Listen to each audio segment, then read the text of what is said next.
Tertön in Tibetan Buddhism means a person who is a discoverer of ancient hidden text. Many Tertöns are considered incarnations of the 25 main disciples of Padmasambhava. Guru Padmasambhava the chishka yanab zeonje.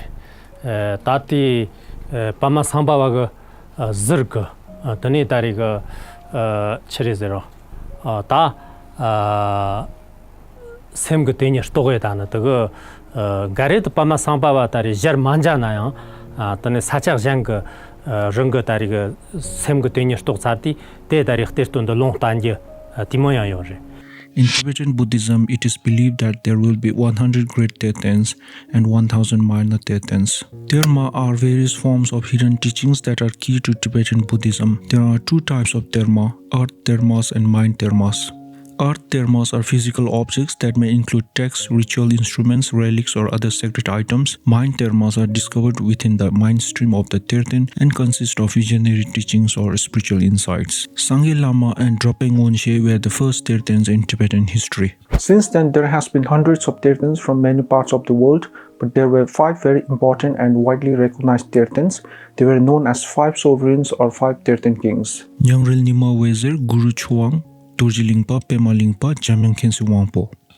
Not all Tertöns were male. There were also female Tertöns considered to be emanations of Hishe Tsogel, Ayu Khandro, Minjur Peldrun, Sera Khandro. If you have read this book or came across one, the Tibetan Book of the Dead, it is based on teachings from Terma discovered by Karma Lingpa in the 14th century. It provides guidance on the experiences one may encounter after death and how to navigate them towards liberation or rebirth. Dorje Lingpa, one of the 5 Tertön kings, during his visit to Bhutan, discovered several Termas. These are the discoveries he made in Singezong during his travels. Pema Lingpa, also one of the 5 Tertön kings, discovered this dagger. Pema Lingpa's story is a very interesting one, and many Buddhists probably read his biographies in schools.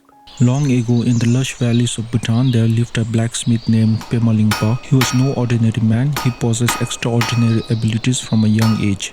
Pema Lingpa learned everything from reading and writing to ironwork and carpentry without any formal instruction. One day, the locals gathered around the lake as Pema Lingpa stood at the edge, holding a burning butter lamp. He proclaimed that if he were a false spirit, the lamp would extinguish when he dived into the water. With the eyes of the crowd upon him, Pema Lingpa jumped into the lake. Moments turned into minutes and the onlookers feared he had drowned. But then, to everyone's amazement, Pema Lingpa emerged from the water with a statue the size of a fist and a treasure casket tucked under one arm. In his other hand, the butter lamp still burned brightly. Over the years, he revealed several Termas in Bhutan and Tibet, in total 32 treasures during his lifetime. Pema Lingpa's revelations had a profound impact on the Buddhist people and their spiritual practices. Today, his legacy can be seen in countries' art, paintings, and statues.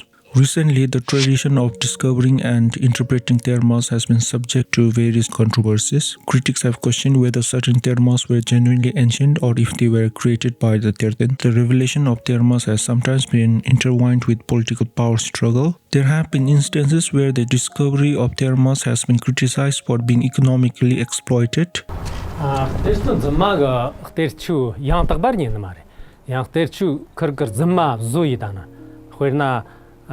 Garing Garetimo Segure, Rapchakanana, the Skill Haratari, Kurgana in Samas of Kui, the Gayan Skutin Sama Rey, the Gajima Momba Cook Terlene and Zaitana, the Gatariga, Zunbag Yosong and Terlenkai of Langayon Genera, that Timoina, that is Zenmare, Tertun Zumag, Teriantabalan Mare, Terzamalagere.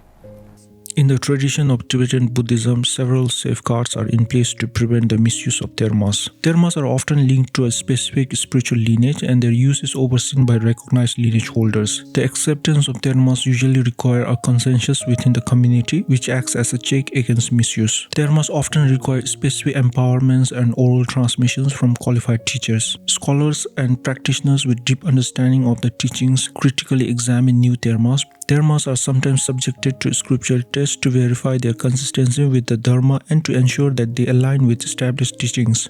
Tertöns and Termas play a vital role in maintaining the integrity and continuity of Tibetan Buddhism. It provides a bridge between the past and the present and ensuring the ongoing transmission of wisdom and compassion.